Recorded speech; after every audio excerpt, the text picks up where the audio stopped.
Welcome. In this video, we'll walk you through how to set up the parking restrictions feature in your Akuvox community project. Before you begin, make sure all related devices are running the required firmware version or later, as listed in the knowledge base. This video is divided into two parts.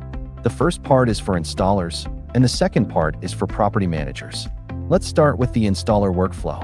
As an installer, you can enable the parking restrictions feature at the project level and then define the limit for each apartment.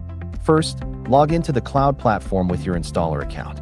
Once you're on the dashboard, navigate to the community project you want to configure. Click the edit icon to open the project settings. Enable the parking restrictions feature on the advanced information page. Click submit. Then, assign a specific parking space limit to each apartment. To do that, click the More icon next to the target project. Either click New to add a new apartment, or click the Edit icon to modify a current one.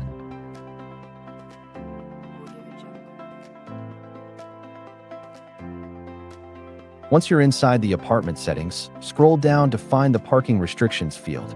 Enter a number between 0 and 9,999. This represents the maximum number of vehicles allowed for that unit. Now let's move on to the property manager workflow. Property managers have a faster and more convenient way to manage parking limits, especially when updating multiple apartments at once. Log into the cloud with your PM account. In the left-hand menu, click Apartments. You'll see a list of all apartments in the community. To update a single apartment, click the Edit icon next to it. Find the Parking Restrictions section, enter the permitted number of vehicles, and click Submit. To update several apartments at once, check the boxes next to the apartments you want to modify, then click Batch Edit. This allows you to apply the same parking limit across multiple units in one go. You can also configure the parking restrictions when editing the resident import template. Go to the Residents module. Click Import in the upper right corner. Click Export Resident to export the current resident data. In the downloaded file, find the parking restrictions field. Enter a value within the valid range.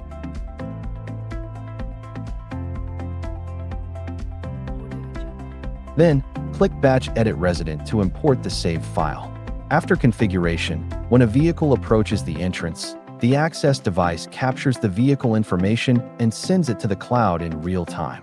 The cloud then checks how many vehicles are currently linked to that apartment.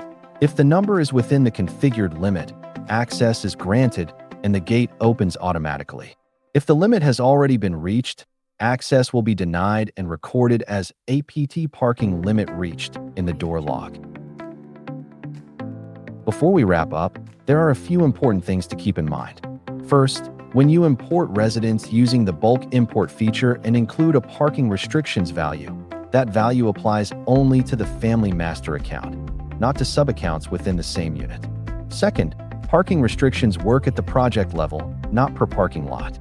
So if an apartment is limited to one vehicle, that means only one vehicle from that household can be parked anywhere within the entire project at any given time, across all lots combined. Third, the restriction is enforced through online devices. If an entrance device is temporarily offline, the limit check may not function until the device reconnects and syncs with the cloud. Fourth, visitor vehicles tied to an apartment, such as those using temporary access keys, are also counted toward the parking limit. Keep this in mind when setting limits for units that receive frequent guests. Finally, an important note: remote unlocking via the app or an indoor monitor during a call does not currently enforce parking restrictions. If you need to address this limitation, it's recommended to disable resident monitoring and calling permissions from the cloud and remove residents from the door phone directory. Thanks for watching.